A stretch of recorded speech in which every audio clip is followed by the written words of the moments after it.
உனக்கு ஒரு குறையும் கிடையாது. உன்னைய மாதிரி உலகத்துல தலை சிறந்தவன் கிடையாது. நீ பாரு, உலகத்திலே மிக மூத்த குடி நீ. எல்லாரும் அவனவன் தாய்மொழியில பேசுறான், நீ அந்த மொழிகளின் தாய்மொழியில பேசிக் கொண்டிருக்கிறார்.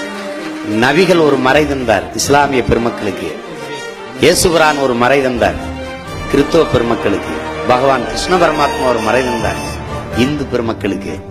எல்லாருக்குமான ஒரு வாழ்வியல் நன்னெறியை அறநூலை நமது அருமை பெருந்தகை வள்ளுவ பெருமகனார் தந்தார். எல்லாரும் பிரிச்சு பார்த்தான், நாம எல்லாரையும் நினைச்சு பார்த்தோம், அணைச்சு பார்த்தோம்.